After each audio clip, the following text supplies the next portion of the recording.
Hello everyone. Next हमारा practice session estimating costing. ठीक है, चलो तो जल्दी से सभी लोग जुड़ जाएं। लाइव स्टार्ट करते हैं हमारा आज का सेशन।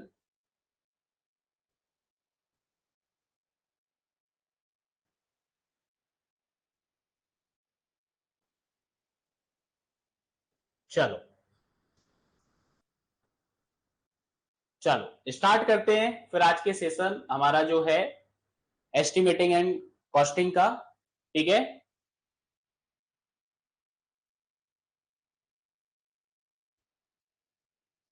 चलो आज का हमारा जो पहला क्वेश्चन है, जैसा कि आपको पता है एमपीपीडब्ल्यूडी एसओआर जो हमारा होता है, उससे आपने देखा होगा एसओआर को, बहुत बड़ा एसओआर है। रोड के लिए अलग से एसओआर दिया गया है, बिल्डिंग वर्क के लिए अलग से एसओआर दिया गया है। ये क्वेश्चंस आज का जो प्रैक्टिस सेशन हमारा है, ये हमारा एमपीपीडब्ल्यूडी का जो हमारा वर्क प्रोसीजर होता है उससे रिलेटेड आपके इसके अंदर मैंने क्वेश्चंस को लिया हुआ है। साथ ही साथ एसओआर रिलेटेड भी क्वेश्चन मैंने आपके यहाँ पे लिए हुए हैं, क्योंकि आपको पता है एसओआर अगर आप देखोगे ना, वॉल्यूम 1 वॉल्यूम 2 इनको अगर आप मिक्स करोगे ना 1200-1300 पेज आपके होते हैं। ठीक है, तो आज का जो प्रैक्टिस सेशन है इसको सॉल्व करके आपको यहाँ पे पता चल जाएगा कि किस तरीके के क्वेश्चन हमारे एसओआर से आएंगे। बस उसी क्वेश्चंस के अकॉर्डिंग आप एसओआर को कवर अप कर लेना। ठीक है, चलो आज का जो हमारा पहला क्वेश्चन है वो है हमारा what is the primary purpose of the schedule of rate SOR in MPPWD. SOR आपको पता है शेड्यूल ऑफ रेट आपका होता है, जिसके अंदर आपको डिफरेंट आइटम ऑफ वर्क्स और जो लेबर वगैरह होता है इन सभी के रेट वगैरह जो है आपको एक दिए गए होते हैं, एक सिस्टमेटिक वे में आपको दिए गए होते हैं। ठीक है, तो प्राइमरी पर्पज क्या होता है एमपीपीडब्ल्यूडी एसओआर का? पहला ऑप्शन है to set standard rates for construction material and labour. अगला है to determine the profit margin for contractor. Next आपका है to outline the qualification of engineers to specify the timeline for the project completion. नहीं भाई, आपको schedule of rate के अंदर materials और लेबर्स के आपको क्या दिए जाते हैं, स्टैंडर्ड रेट्स प्रोवाइड किए जाते हैं। तो ऑप्शन नंबर 1 जो है आपका वो आपका यहाँ पे सही हो जाएगा। जिन्होंने भी ऑप्शन नंबर 1 यहाँ पे आंसर दिया है वो ऑप्शन नंबर 1 आपका यहाँ पे सही है। ठीक है, ऑप्शन नंबर ए आपका यहाँ पर सही है। नेक्स्ट क्वेश्चन की अगर मैं बात करूं तो नेक्स्ट क्वेश्चन आपका है which department in Madhya Pradesh issue the unified schedule of rate for water supply sewerage and allied work. ठीक है, तो आपका इस क्वेश्चन का आंसर क्या होगा? Water supply sewerage and allied work के लिए आपको जो शेड्यूल ऑफ रेट है वो मध्य प्रदेश का कौन सा डिपार्टमेंट आपको प्रोवाइड कराएगा? तो आपको पता है कि जैसे कि वाटर सप्लाई रिलेटेड जो आपके काम होते हैं, सीवरेज प्रोजेक्ट आपके जो होते हैं, ठीक है, ये जो प्रोजेक्ट आपके होते हैं ये आपके किसके अंतर्गत आते हैं? आपका पब्लिक हेल्थ इंजीनियरिंग डिपार्टमेंट जो आपका है, पीएचई डिपार्टमेंट जो आपका है। ठीक है, तो यहाँ पे करेक्ट आंसर आपका जो आएगा एमपीपीएचईडी। ठीक है, Madhya Pradesh public health engineering department, जो कि आपको water supply sewerage and allied work के लिए क्या करेगा? एसओआर आपको प्रोवाइड करेगा। तो आपका सही आंसर यहाँ पे एमपीपीएचईडी डिपार्टमेंट हो जाएगा। ठीक है, पब्लिक हेल्थ इंजीनियरिंग डिपार्टमेंट यहाँ पे इशू करता है आपका। नेक्स्ट क्वेश्चन आपका जो है what is the purpose of amendments in the schedule of rate. Schedule of rate के अंदर, ठीक है, शेड्यूल ऑफ रेट के अंदर जो अमेंडमेंट्स आते हैं वो अमेंडमेंट्स आपके क्यों लाए जाते हैं, क्या पर्पज है आपका अमेंडमेंट्स का? तो आपको पता है अमेंडमेंट्स आपका क्या होता है। हाँ, किसी चीज को, कोई चीज अगर रिवाइज हुई है, अपडेट हुई है, तो हम अमेंडमेंट लेके आते हैं, उस चीज को मेन जो हमारा होता है एसओआर उसके अंदर आप चेंज कर दोगे। ठीक है, जैसे आपने अभी देखा होगा जो हमारा आरसीसी सब्जेक्ट है उसके अंदर जो आईएस 456/2000 है उसके अंदर भी आपके अमेंडमेंट्स आए थे, कुछ प्रॉपर्टीज हैं जो चेंज की गई हैं इंडियन स्टैंडर्ड के अंदर।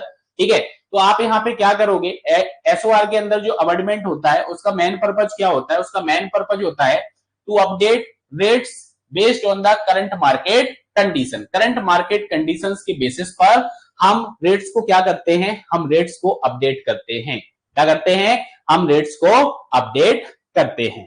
क्लियर?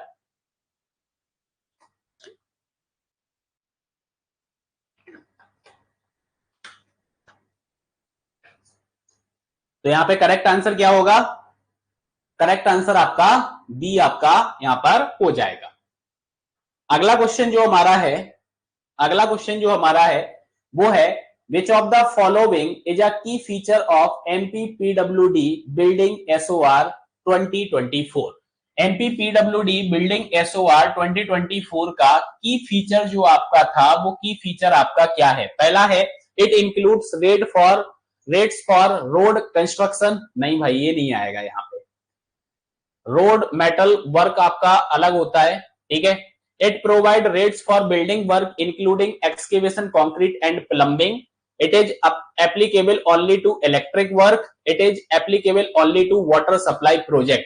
तो यहाँ पे करेक्ट आंसर आपका बी आ जाएगा। पढ़ते से ही आपका आंसर यहाँ पे आ जाएगा कि भैया जो बिल्डिंग एसओआर हमारा है, बिल्डिंग संबंधित यहाँ पे चीजें प्रोवाइड की गई हैं, मतलब कि एक्सकेवेशन, कंक्रीट और प्लम्बिंग, इनके जो रेट्स हैं वो यहाँ पे आपको प्रोवाइड किए गए हैं। तो यहाँ पे करेक्ट आंसर जो होगा वो आपका क्या आ जाएगा? हाँ, बी ऑप्शन जो आपका रहेगा वो बी ऑप्शन आपका यहाँ पर करेक्ट आंसर हो जाएगा। ठीक है, करेक्ट आंसर क्या हो जाएगा? बी ऑप्शन आपका करेक्ट आंसर हो जाएगा। अगले क्वेश्चन की अगर बात करें तो अगला क्वेश्चन हमारा है what is the role of engineer incharge in the MPPWD. MPPWD के अंदर आपका इंजीनियर इंचार्ज का क्या रोल होता है? ये क्वेश्चन जो आपका है, ये क्वेश्चन आपका कौन से टॉपिक से बना हुआ है? जो हमारा एमपीपीडब्ल्यूडी का conventional process and modern process या ऑनलाइन प्रोसेस है, ठीक है, उसके अंदर आपका ये जो पोर्शन है ये आपका आता है और वहां पे आपका ये क्वेश्चन बनता है, ठीक है, इंजीनियर इंचार्ज जो आपका होगा उसका एमपीपीडब्ल्यूडी में क्या रोल रहेगा? To supervise and be in charge of the work, to set the rate for construction material, to approve the project location, to hire contractor. क्या आएगा यहां पर? हाँ, इंजीनियर इंचार्ज जो आपका होता है वो आपके ओवरऑल जो वर्क आपका होता है उसका इंचार्ज होता है और उसके सुपरविजन में आपका जो वर्क है वो पूरा वर्क आपका कंडक्ट कराया जाता है। ठीक है, तो इंजीनियर इंचार्ज यहाँ पे क्या करेगा? सुपरवाइज करेगा आपके वर्क को। ठीक है, अगला क्वेश्चन जो हमारा है, अगला क्वेश्चन हमारा है यहाँ पर which of the following is included in the MPPWD road SOR 2016। 2016 MPPWD road SOR के अंदर किस चीज को यहाँ पे इंक्लूड किया गया था? बिल्डिंग कंस्ट्रक्शन नहीं, इलेक्ट्रिक इंस्टॉलेशन नहीं, वाटर सप्लाई प्रोजेक्ट नहीं। यहाँ पे आंसर आपका सीधा सीधा पढ़ के आपका सीधा आंसर आ जाएगा rate for road and bridge work including painting and horticultures. ठीक है, इसको ऐड किया गया था आपके एमपीपीडब्ल्यूडी रोड एसओआर 2016 के अंदर। तो करेक्ट आंसर आपका यहाँ पर बी हो जाएगा। ठीक है, अब आपको समझ में आ रहा होगा कि एसओआर जो है उस एसओआर से किस तरीके के क्वेश्चन जो हैं वो आपसे पूछे जाएंगे। ठीक है, एसओआर से आपके किस तरीके के क्वेश्चन पूछे जाएंगे, तो इस तरीके के क्वेश्चंस जो हैं वो आपके एसओआर से पूछे जाएंगे। ठीक है, अगला अगर अपन बात करें क्वेश्चन का तो अगला क्वेश्चन हमारा है which of the following is a benefit of using the schedule of rate. Schedule of rate को यूज करने का हमारा जो बेनिफिट है वो बेनिफिट हमारा क्या होगा? तो आप बोल सकते हो to ensure transparency and uniformity and cost estimation, it allow contractor to set their own rates, it eliminate the need for the project planning, it reduce the quality of construction material. ठीक है, simple सा answer देखते से ही पता चल जाएगा कि option number A जो हमारा है वो ऑप्शन नंबर ए हमारा यहाँ पे करेक्ट होगा। ठीक है, हम एसओआर को यूज कर रहे हैं तो भाई ट्रांसपेरेंसी एंड यूनिफॉर्मिटी हमें यहाँ पे देखने को मिलेगी। ठीक है, अगले क्वेश्चन की अगर बात करें तो अगला क्वेश्चन हमारा है what is the significance of unified in the unified schedule of rate. तो यूनिफीड का मतलब यहाँ पे ये होता है कि जो डिफरेंट डिफरेंट डिपार्टमेंट के एसओआर होते हैं, ठीक है, जो आपके डिफरेंट डिपार्टमेंट के एसओआर होते हैं, इनको different SOR of different different department, इनको क्या किया जाता है? इनको क्या किया जाता है? इनको कंबाइंड करके एक सिंगल डॉक्यूमेंट बना दिया जाता है।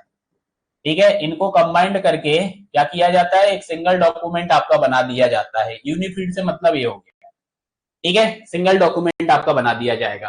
तो यहाँ पे आंसर जो रहेगा आपका ऑप्शन नंबर ए जो है, वो ऑप्शन नंबर ए आपका यहाँ पर करेक्ट आंसर हो जाएगा। ठीक है, ऑप्शन नंबर ए जो आपका है वो आपका यहाँ पर करेक्ट आंसर हो जाएगा। नेक्स्ट क्वेश्चन की बात करें तो नेक्स्ट क्वेश्चन आपका है, what is the role of the superintendent engineer in the MPPWD. तो ऐसी जो आपका होता है उसका यहाँ पर क्या काम है, to oversee the execution of project within a circle. जिस सर्कल का वो एसी है उस सर्कल के पूरे प्रोजेक्ट का, ओवरसी प्रोजेक्ट का वो क्या करने वाला है भैया, एग्जीक्यूशन करने वाला है। सिंपल सा आंसर है, ये ऑप्शन आपका यहाँ पे करेक्ट आंसर हो जाएगा। ठीक है, आप देख रहे होंगे इस टाइप के जो क्वेश्चंस होंगे, पढ़ते से ही आपको यहाँ पे ऑप्शन में आंसर नजर आने लगेंगे। ठीक है, पढ़ते से ही आपको आंसर यहाँ पे नजर आने लगेगा कि भाई इस क्वेश्चन का आंसर क्या हो सकता है। ठीक है, अगले क्वेश्चन की अगर मैं बात करूं तो अगला क्वेश्चन हमारा है, what is the primary purpose of the MPPWD contractor registration form. Contractor registration form का यहाँ पे प्राइमरी पर्पज क्या है, बताइए जल्दी से। हाँ, तो देखो एमपीपीडब्ल्यूडी कॉन्ट्रैक्टर रजिस्ट्रेशन फॉर्म जो आपका होता है, इसका सिंपल सा आंसर क्या होगा, अगर हमें एमपीपीडब्ल्यूडी डिपार्टमेंट के अंदर एज अ कॉन्ट्रैक्टर रजिस्टर्ड होना है तो हमें कॉन्ट्रैक्टर रजिस्ट्रेशन फॉर्म फिल करना होगा। तो यहाँ पे बी ऑप्शन जो आपका होगा वो सही हो जाएगा, to register as a contractor with MPPWD. तो हमें एमपीपीडब्ल्यूडी कॉन्ट्रैक्टर रजिस्ट्रेशन फॉर्म यहाँ पर यूज करना पड़ेगा।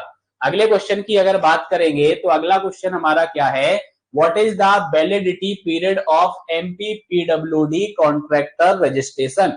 एमपीपीडब्ल्यूडी कॉन्ट्रैक्टर रजिस्ट्रेशन की जो वैलिडिटी आपकी होती है वो वैलिडिटी आपकी कितनी होती है, 10 साल की आपकी वैलिडिटी होती है। ठीक है, कितनी होती है, 10 साल की आपकी वैलिडिटी होती है। 10 साल के बाद आपको फिर से अपने कॉन्ट्रैक्ट को, कॉन्ट्रैक्ट रजिस्ट्रेशन जो आपका है, आपको इसको क्या कराना पड़ेगा, आपको इसको रिन्यू कराना पड़ेगा। क्या कराना पड़ेगा, आपको इसको रिन्यू कराना पड़ेगा। ठीक है, तो यहाँ पे जो करेक्ट आंसर हमारा रहेगा वो करेक्ट आंसर यहाँ पे 10 इयर्स हमारा आ जाएगा। ठीक है, चलो नेक्स्ट अपन बात करते हैं। तो नेक्स्ट हमारा क्वेश्चन है, which of the following is a category under MPPWD contractor registration. अगर मैं एमपीपीडब्ल्यूडी कॉन्ट्रैक्टर रजिस्ट्रेशन चाहता हूं तो मैं किस कैटेगरी के अंदर अपना रजिस्ट्रेशन करा सकता हूं, class A, class B, class C.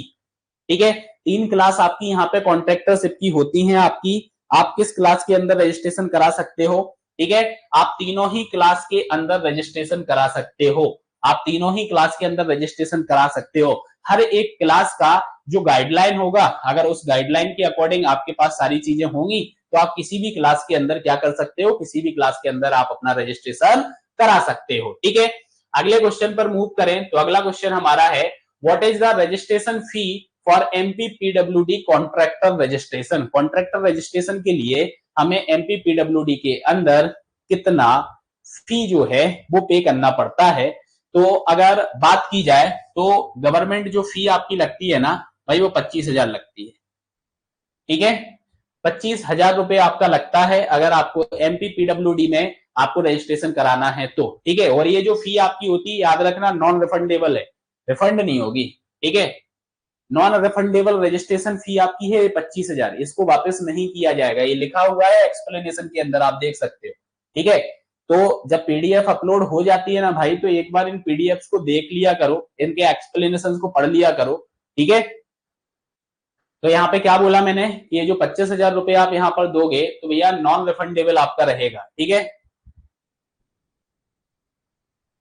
ठीक है, चलो आप अपन नेक्स्ट यहाँ पे क्वेश्चन की बात करते हैं।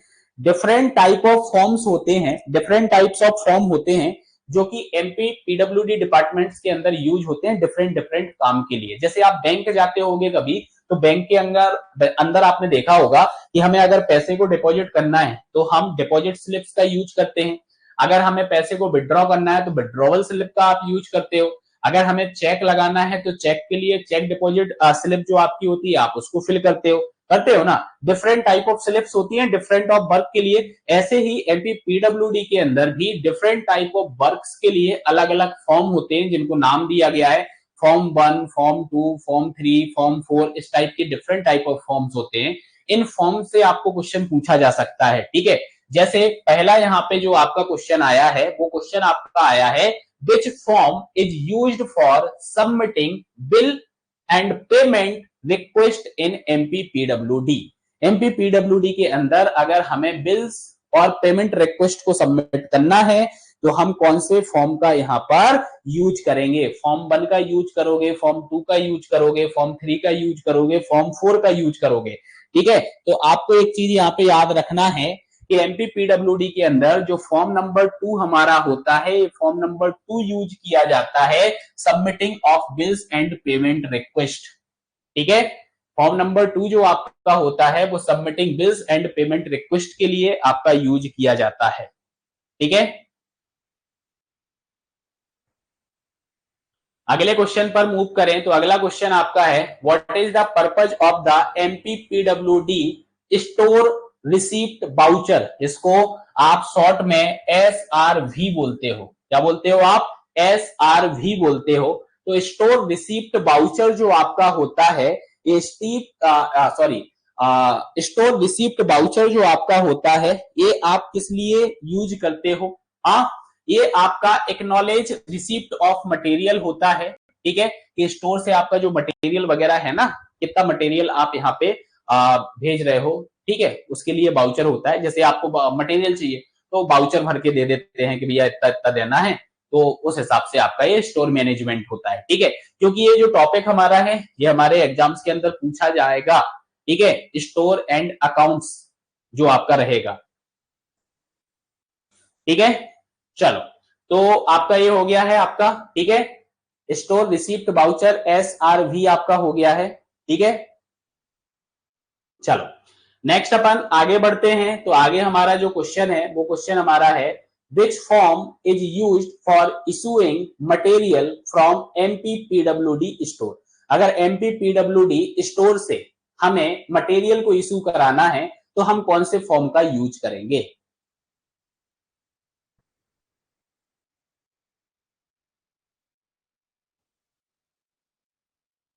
ठीक है, बताओ जल्दी से। अगर हमें एमपीपीडब्ल्यूडी से मटेरियल को इशू कराना है तो हम कौन सा फॉर्म यहां पर यूज करेंगे? ठीक है, आपको अभी नहीं पता होगा लेकिन मैं आपको अभी बता देता हूं कि issuing material for MPPWD store, form number 7 हम यहां पे यूज करते हैं। कौन सा यूज करते हैं? फॉर्म नंबर 7 हम यूज करते हैं अगर हमें एमपीपीडब्ल्यूडी स्टोर से मटेरियल को इशू कराना है तो, ठीक है। ये चीज याद रखना। अगले क्वेश्चन पर अपन मूव करें तो अगला क्वेश्चन हमारा है कि what is the purpose of MPPWD stock register? Stock register जो आपका होता है, इस स्टॉक रजिस्टर का पर्पज क्या होता है? स्टॉक रजिस्टर का पर्पज क्या होता है, ठीक है। तो स्टॉक रजिस्टर जो आपका होता है, कितना मटेरियल आया है, कितना मटेरियल गया है, कितना मटेरियल बैलेंस है, ये सारी चीजें हमारी स्टॉक रजिस्टर के अंदर मेंशन होती हैं। तो correct answer all of the above हो जाएगा, ठीक है। स्टॉक रजिस्टर जो हमारा होता है वो इन सारी चीजों को मैनेज करता है कि कितना हमारा यहाँ पर मटेरियल आया है, कितना गया है, कितना भी बैलेंस पड़ा हुआ है। तो ये सारी चीजें हमारी स्टॉक रजिस्टर के अंदर मेंशन की जाती हैं, ठीक है। अगले क्वेश्चन के आंसर की अपन बात करें तो अगला क्वेश्चन हमारा है, which form is used for transferring material between MPPWD store? MPPWD stores के बीच में अगर मटेरियल को हमें ट्रांसफर करना है तो हम कौन से फॉर्म का यहाँ पर यूज करेंगे? कौन से फॉर्म का हम यूज करेंगे? तो याद रखना है कि फॉर्म नंबर 10 जो हमारा होता है, फॉर्म नंबर 10 को यूज किया जाता है ट्रांसफरिंग मटेरियल बिटवीन एमपीपीडब्ल्यूडी स्टोर, ठीक है।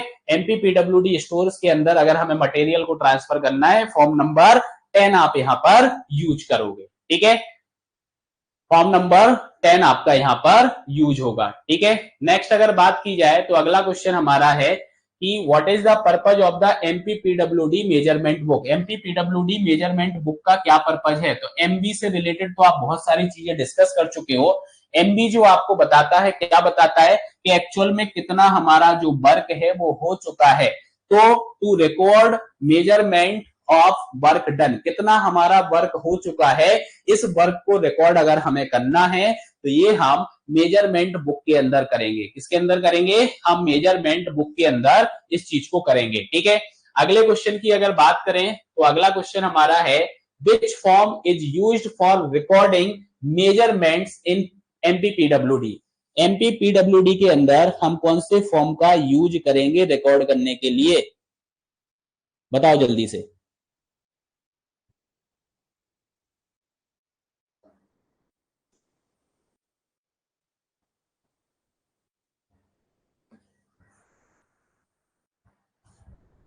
ठीक है, चलो तो याद रखना फॉर्म नंबर 13 आपका यहां पे आएगा। फॉर्म नंबर 13 आपका यहां पे आएगा। फॉर्म नंबर 13 जो आपका होता है उसको यूज किया जाता है रिकॉर्डिंग मेजरमेंट के लिए। इसके लिए रिकॉर्डिंग मेजरमेंट के लिए आपका फॉर्म नंबर 13 यूज किया जाता है।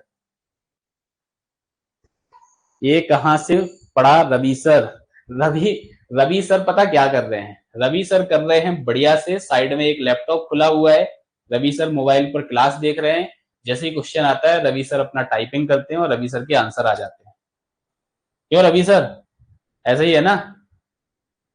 और रवि सर यहाँ पे बढ़िया से आंसर देते हैं। सर ये खतरनाक इंप्रेशन हमारा बन गया और सर बार बार बोल रहे हैं कि रवि सर तुम्हारा सही आंसर है। क्यों? अच्छा लैपटॉप नहीं है? लैपटॉप नहीं है फिर?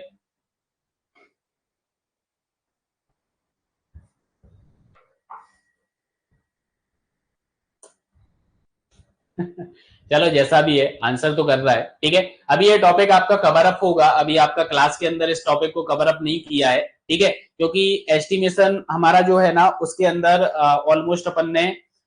ऑलमोस्ट अपन ने जो एस्टिमेशन एंड कॉस्टिंग वाला पार्ट था उसको कंप्लीट कर लिया। ये वाला पार्ट अभी आपका कंप्लीट करवाऊंगा क्लास के अंदर, टेंशन बिल्कुल भी मत लेना, सारी चीजें आपकी कंप्लीट कराई जाएंगी।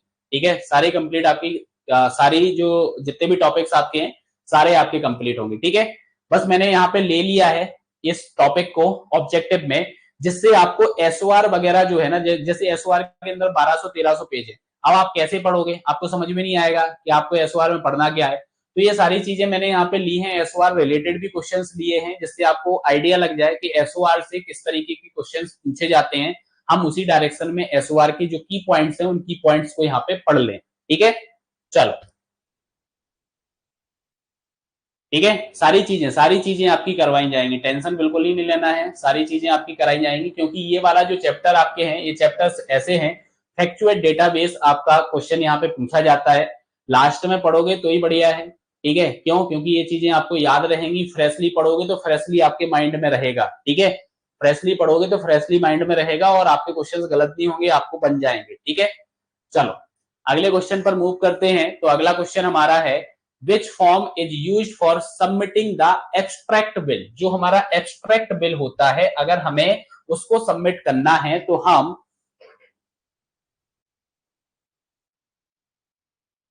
ठीक है कौन सा फॉर्म यूज किया जाता है एब्स्ट्रैक्ट बिल को सबमिट करने के लिए?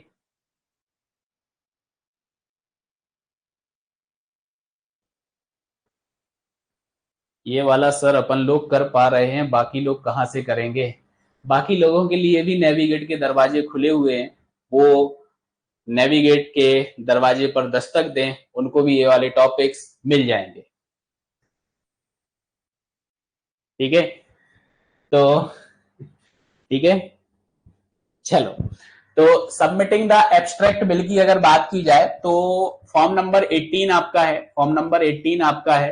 ठीक है, फॉर्म नंबर 18 आपका है, इसको अपन यूज करते हैं एब्स्ट्रैक्ट बिल को सबमिट करने के लिए। ये चोरी छुपे रवि ने सारे टॉपिक्स को कवर अप करके रखा है, देख रहे हो आंसर, सारे फॉर्म पता है इसको, सारे फॉर्म पता है कि कौन सा फॉर्म किस चीज के लिए यूज हो रहा है। आदित्य देखो, धोखा धोखा यहाँ पे कंप्लीट सिलेबस किया जा रहा है और बोला जा रहा है कि भगवान भरोसे हैं। हाँ,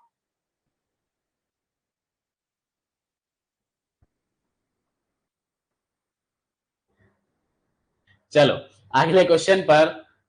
भाई इतने तुक्के तो सही नहीं होते हैं, इतने तुक्के सही नहीं होते हैं कि तुम्हारे सारे तुक्के सही हो रहे हैं। ठीक है, इतने तुक्के तो सही नहीं होंगे भाई कि तुम एग्जैक्ट बोल देते हो कि सर ये वाला फॉर्म है, ये वाला फॉर्म यहाँ पर यूज हो रहा है। ठीक है, तुम इसको पढ़ चुके हो। ठीक है, ठीक है, चलो अगला क्वेश्चन है। ये तो आई थिंक हो गया है हमारा, स्टॉक इशू वाउचर का हमारा हो गया है ये वाला, फिर से रिपीट क्वेश्चन यहाँ पे हो गया, ये वाला हमारा रिपीट हो गया है क्वेश्चन। नहीं, स्टॉक इशू वाउचर नहीं, वो रिसीप्ट थी आई थिंक, सॉरी नहीं हुआ है रिपीट, वो रिसीप्ट वाला था अपना, स्टॉक रिसीप्ट वाउचर था वो आपका, ये स्टॉक इशू वाउचर है।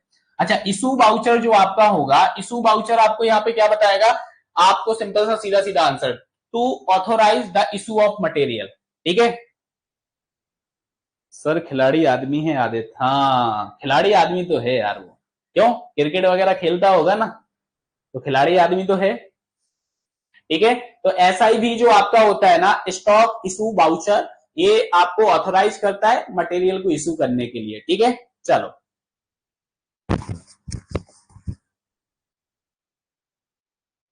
चलो अगला क्वेश्चन अपन यहां पे देखते हैं। अगला क्वेश्चन हमारा है, what is the purpose of the MPPWD daily progress report. DPR का क्या पर्पज होता है, जल्दी से बताओ, डीपीआर का पर्पज क्या होता है।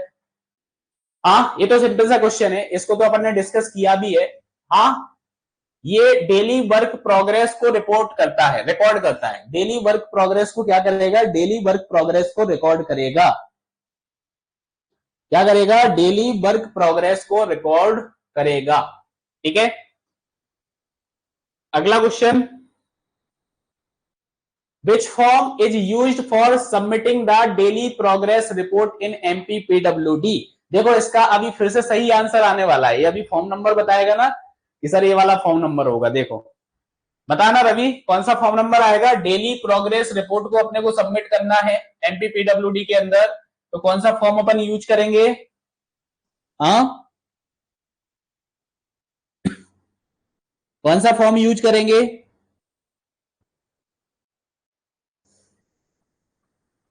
रवि ने आंसर यहाँ पे सी दिया है, ये तुम यार जानबूझ के ना गलत मत दो यार। रवि, रवि सही आंसर बताओ तुम। चलो मैं बता देता हूं, डेली प्रोग्रेस रिपोर्ट, आदित्य ने यहाँ पे तुक्का लगाया, उसने सीधा सीधा बोल दिया सर मैंने तुक्का लगाया है 26 नंबर का, और ये आप देखना गलत है। तो भैया गलत नहीं है, फॉर्म नंबर 26 ही यूज होता है अगर हमें डेली प्रोग्रेस रिपोर्ट को सबमिट करना है तो। ठीक है, अब देखो तुम्हारे भी तुक्के सही होने लग गए, इसका मतलब ये मत समझना कि तुम मेन एग्जाम के अंदर तुक्के लगा के आओ। ठीक है, पढ़ के जाना है अपने को। ठीक है,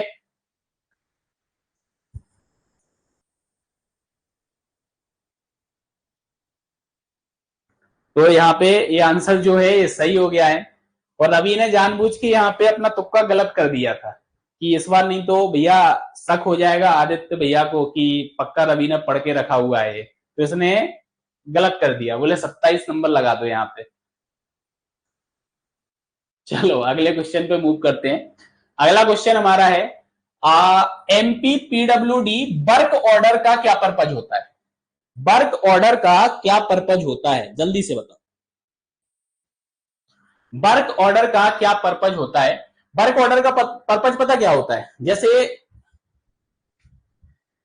जैसे वर्क ऑर्डर का क्या होता है कि जैसे वर्क ऑर्डर का पर्पज ये होता है कि अगर आपके नाम से वर्क ऑर्डर निकला है, मतलब कि आप ऑथोराइज हो गए हैं उस काम को करने के लिए। ठीक है, तो जब आप जॉब ले लोगे ना, सरकारी इंजीनियर बन जाओगे ना, तो आपके नाम के भी वर्क ऑर्डर निकलेंगे कि भैया वो फलानी फलानी साइट है और ये इंजीनियर जो है वो इसके इंचार्ज बन चुके हैं, तो आपका वर्क ऑर्डर निकल जाएगा ना, तो वो साइट आपके हाथ में पर्टिकुलर आ जाएगी।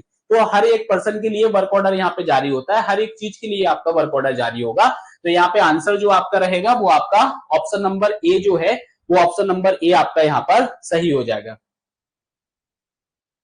ठीक है, तो वर्क ऑर्डर याद रखना, to authorise the commitment of work.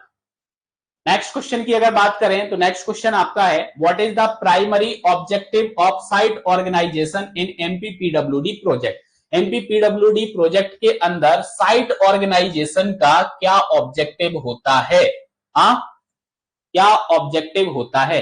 देखो, टू रिड्यूस वेजेस, ये तो होगा नहीं, प्रॉपर मटेरियल स्टोरेज, ये भी नहीं होगा। To manage site activities effectively, ये बिल्कुल, मतलब ये पता है ऐसे टॉपिक हैं कि अगर आप थोड़ा सा दिमाग पर जोर डाल के ऑप्शंस को पढ़ोगे ना तो आपको खुद समझ में आ जाएगा कि भाई इसका आंसर सही ये हो सकता है। ठीक है, अगला क्वेश्चन देखो, अगला क्वेश्चन है as per MP PWD norms who maintain the measurement book at the site, site पर मेजरमेंट बुक्स कौन मेंटेन करता है। ये क्लास के अंदर मैंने बताया था आपको कि भैया एमबी ही है जो आपके काम की चीज है। ठीक है, तो हमारे जो सब इंजीनियर होते हैं ना वो हमारे मेंटेन करते हैं इसको। ठीक है, तो हमारा यहाँ पे आंसर जो होगा वो हमारा जूनियर इंजीनियर आ जाएगा। यहाँ पे आंसर किसके द्वारा मेंटेन की जाती है, जूनियर इंजीनियर के द्वारा मेंटेन की जाती है। विनय भैया क्लर्क मेजर नहीं करता है, क्लर्क नहीं करता है, साइट पर जो काम कर रहा है वो मैनेज करता है, वो बताएगा ना।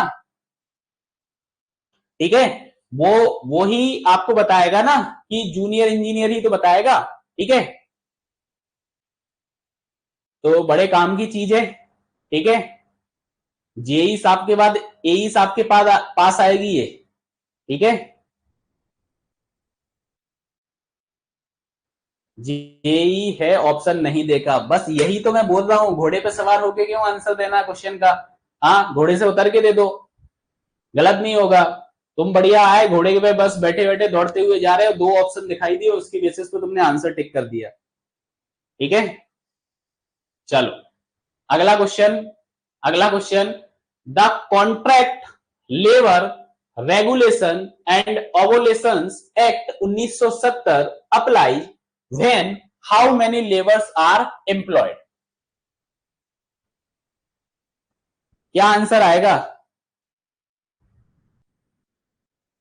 हाँ, क्या आएगा आंसर, 5 और मोर, 10 और मोर, 20 और मोर एंड 50 और मोर। ये आपका वो लेबर वाला आपका जो है ना, लेबर लॉज जो आपके हैं वहां से आपके ये क्वेश्चंस हैं, लेबर लॉज से। ठीक है, याद रखना ये आपका कब अप्लाई होता है, 20 और मोर आपके जो एम्प्लॉय होते हैं, एम्प्लॉयड अपन करते हैं, तो 20 और मोर इसका आंसर आएगा। ठीक है, अगले क्वेश्चन पर चलते हैं। अगला क्वेश्चन हमारा है under labour law what document is mandatory for labour wage payment.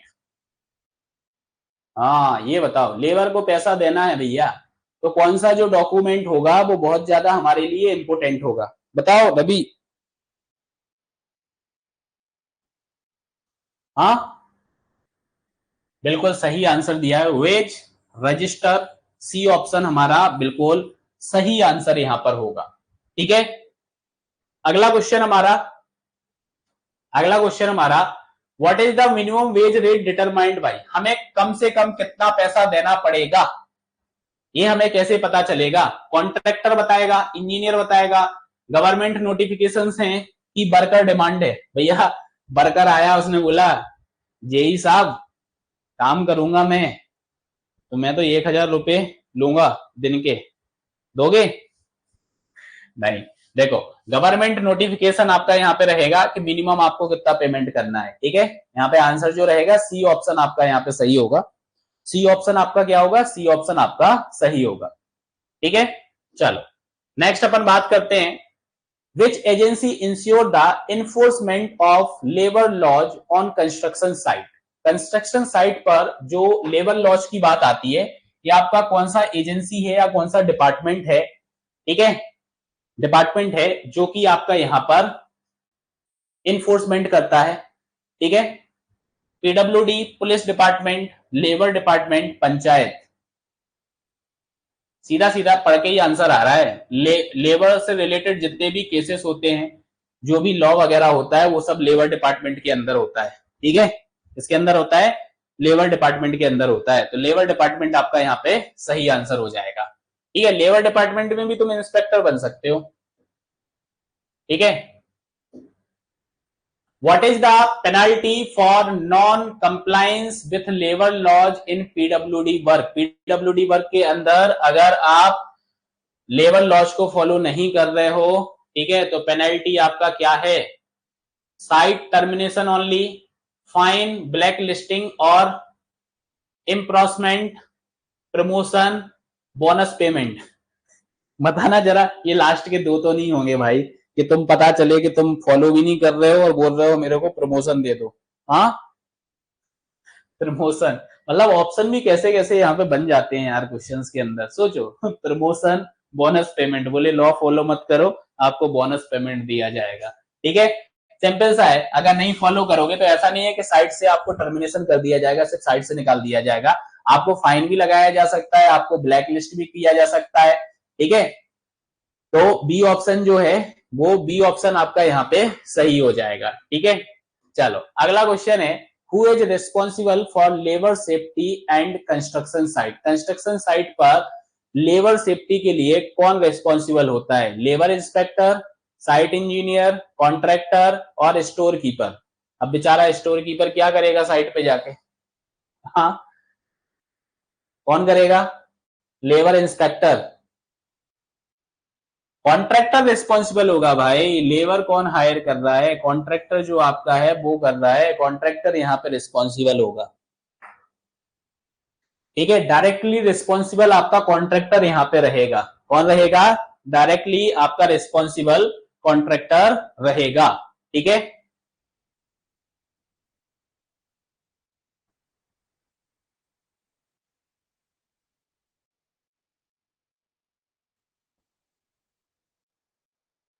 Labour inspector तो आएगा भैया तुम्हारी साइट पे देखने के लिए कि तुम फॉलो कर रहे हो लॉ या नहीं कर रहे हो। ठीक है, अगला क्वेश्चन है, what type of records must be maintain a site under labour law. Labour law के अकॉर्डिंग आपको साइट्स पे कौन कौन से रिकॉर्ड्स मेंटेन करने पड़ेंगे? हाँ, देखने आते हैं लेबर इंस्पेक्टर साहब, समझ जाओ, देखने आते हैं, प्रॉपर चेकिंग करेंगे वो कि तुम फॉलो कर रहे हो रूल्स या नहीं कर रहे हो। ठीक है, तो रिकॉर्ड्स में तो सामने सामने समझ में आ रहा है कि वेज रजिस्टर जो आपका होगा वो आपको करना है, मस्टर रोल्स जो आपका है, अटेंडेंस रजिस्टर जो आपका है, ये डॉक्यूमेंट्स आपको यहाँ पर मेंटेन करने पड़ेंगे। ठीक है, नेक्स्ट क्वेश्चन हमारा है, which of the following is an important aspect of labour welfare at construction site. ठीक है, लेबर वेलफेयर के लिए कौन कौन से इंपोर्टेंट एस्पेक्ट होते हैं आपके कंस्ट्रक्शन साइट पे? सिंपल सी है, जो बेसिक हमारी एमिनिटीज होती हैं। ठीक है, साइट पे जैसे कि पानी पीने के लिए आपने दे दिया, फर्स्ट एड किट्स वगैरह हो गई, आपकी रेस्ट रूम वगैरह हो गया। ठीक है, तो सी ऑप्शन आपका यहाँ पे सही हो जाएगा। ठीक है, ये क्या है भैया, वीकली बोनस क्यों दे रहे हो तुम? हाँ, तुमने वीकली बोनस दे दिया ना अगर, तो तुम्हें समझ लो हर वीक बोनस बांटना पड़ेगा, नहीं तो वो बैठ जाएंगे, हड़ताल कर देंगे, भैया हम नहीं करेंगे काम, तुमने इस बार मेरे को वीकली बोनस नहीं दिया। ठीक है,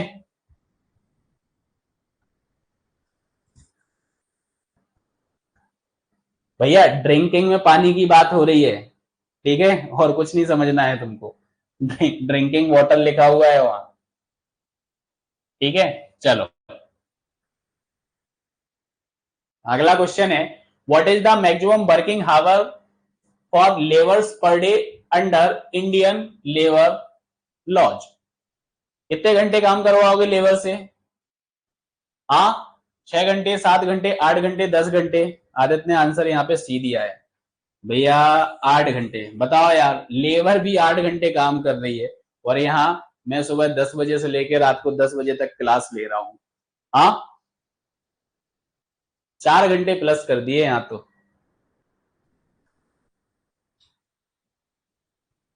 क्यों रवि?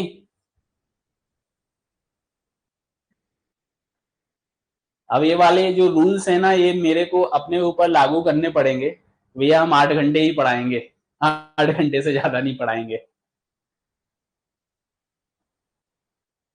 सर आप बॉस हो। मतलब बॉस बॉस बॉस जो है वो भैया 8 घंटे के ऊपर भी जाएगा क्यों? चलो अगले क्वेश्चन पे मूव करते हैं। अगला क्वेश्चन हमारा है, what document authorize a contractor to beginning work on site.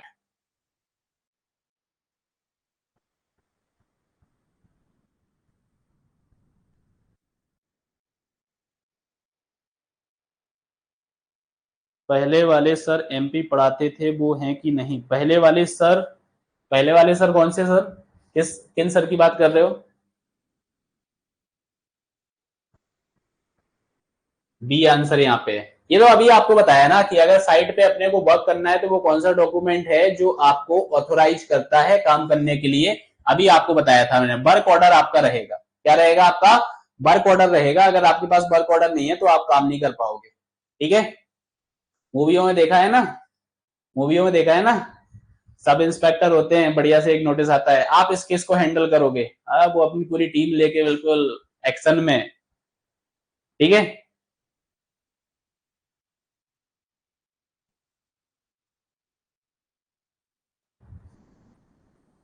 दुबले से हैं मीना सर। अच्छा Meena sir, okay. Meena sir है ना, लेकिन मीना सर हैं, लेकिन मीना सर अब क्वेश्चन सॉल्व नहीं करवाते। हाँ, तुम ही तो बोल रहे थे कि सर भवदीप सर से क्वेश्चंस करवाओ। हाँ, तो भवदीप सर करा रहे हैं ना तुम्हारे क्वेश्चन, तुम्हें ज्यादा मजा आ रहा होगा क्वेश्चन सॉल्व करने में। ठीक है, हाँ, बाकी एनर्जी एनर्जी एनर्जी खूब देते थे तुमको, मोटिवेट बढ़िया से करते थे, क्यों? करवाते हैं, किसी दिन सेशन करवाते हैं उनका। चलो अगला क्वेश्चन है, form number 19 used for in labour law compliance. किस लिए फॉर्म नंबर 19 यूज होता है, बताना जरा। हाँ, टॉनिक देते थे। चलो, फॉर्म नंबर 19, फॉर्म नंबर 19 की अगर बात की जाए तो फॉर्म नंबर 19 जो आपका होता है, ये आपका होता है पता किसके लिए? इस सी ऑप्शन के लिए, रजिस्टर फॉर वेजेस के लिए। किसके लिए होता है? रजिस्टर फॉर वेजेस के लिए आपका होता है। ठीक है, ओ भैया, एक्सीडेंट रिपोर्ट, इतना इतना खतरनाक तुक्का भी नहीं लगाना है। ठीक है,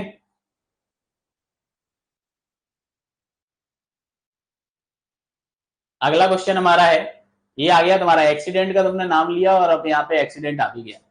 इन case of an accident at site, अगर साइट पे एक्सीडेंट हो जाता है, who must be informed immediately. बताओ जल्दी से आप, किस या कौन सा व्यक्ति है जिसको इन्फॉर्म करना है तुमको? पीडब्ल्यूडी क्लर्क को, कॉन्ट्रैक्टर को, labour inspector and engineer in charge को, और अकाउंटेंट को, किसको करोगे? हाँ, मैं वही बोल रहा हूँ, रवि जानबूझ के गलत कर रहा है कि भैया मेरे ऊपर शक ना हो कि मैंने ये वाले टॉपिक पढ़ लिए हैं, क्योंकि इसके पहले वाले सारे क्वेश्चन सही हो गए।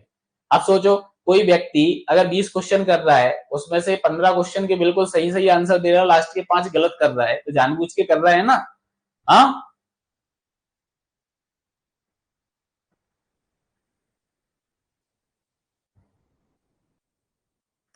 कॉन्ट्रैक्टर नहीं भैया, यहाँ पे इंजीनियर इंचार्ज, जिसके अंडर में साइट सुपरविजन है, उसको इन्फॉर्म करोगे नहीं करोगे? कॉन्ट्रैक्टर क्या करेगा? कॉन्ट्रैक्टर तो भाग जाएगा सबसे पहले। ठीक है, सी आंसर यहाँ पे आएगा, labour inspector and engineer in charge. ठीक है, labour inspector and engineer in charge जो आपका होगा, आप सबसे पहले उसको इन्फॉर्म करोगे अगर हमारी साइट पे किसी भी प्रकार का एक्सीडेंट जो है, अगर वो हो जाता है तो। ठीक है, अगला क्वेश्चन आपका है, अगला क्वेश्चन आपका है, which act govern the provision of safety gears like helmet and glove to the worker. मतलब ये कौन सा आपका प्रोविजन है सेफ्टी को लेके कि जो वर्कर हमारे हैं वो सभी हेलमेट लगाएं। अच्छा, वर्कर्स का हेलमेट का कलर कैसा होता है और इंजीनियर का कैसा होता है? वर्कर्स जो हमारे होते हैं, वर्कर्स जो हमारे होते हैं वो हमारे येलो कलर का हेलमेट्स यूज करते हैं। ठीक है, हाँ देखो ये निकल आया, देखो इसने सही बताया है आंसर। और इंजीनियर जो होते हैं वो व्हाइट कलर का लगाते हैं। नितेश सर, आप बिल्कुल एंड मोमेंट पे क्यों ज्वाइन किए? हमारा सेशन खत्म होने वाला है, सेशन हमारा खत्म होने वाला है, आप लेट हो गए हो।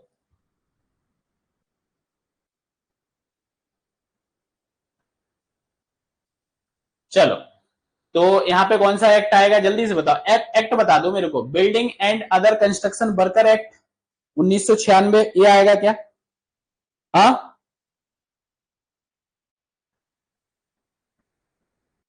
सर दुबई में उल्टा चलता है भैया, मैं दुबई में इंजीनियर नहीं था इसलिए मेरे को नहीं पता है, मेरे को इंडिया का पता है।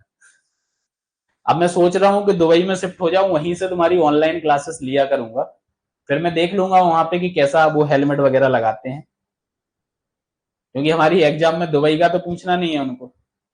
अच्छा डिस्कवरी, मुझे लगा यार तुम वहां देख के आए हो। हाँ यहाँ पे जो सही है आपका आंसर वो आपका ए ऑप्शन यहाँ पे सही है, ए ऑप्शन सही है, building and other construction worker act जो आपका है, तो ए आपका ऑप्शन यहाँ पे सही है। ठीक है, तो अब आपको चीजें समझ में आई है ना कि एसओआर से किस तरीके से क्वेश्चंस आपके पूछे जाएंगे, एमपी पीडब्ल्यूडी फॉर्म से रिलेटेड कैसे क्वेश्चंस पूछे जाएंगे, स्टोर रिलेटेड क्वेश्चंस कैसे आपके आने वाले हैं, सेफ्टी रिलेटेड क्वेश्चंस आपके कैसे पूछे जाएंगे, तो ये सारी चीजें अपने को पढ़ना यहाँ पर है, और एग्जाम्स के अंदर आपको यहाँ से 2-3-4 क्वेश्चंस देखने को मिल सकते हैं। ठीक है, क्लियर। तो आज का जो हमारा एस्टिमेटिंग का हमारा सेशन था हम इसको यहीं पे खत्म करते हैं, मिलते हैं नेक्स्ट सेशन के अंदर नेक्स्ट टॉपिक के साथ। Thank you, class over, good night.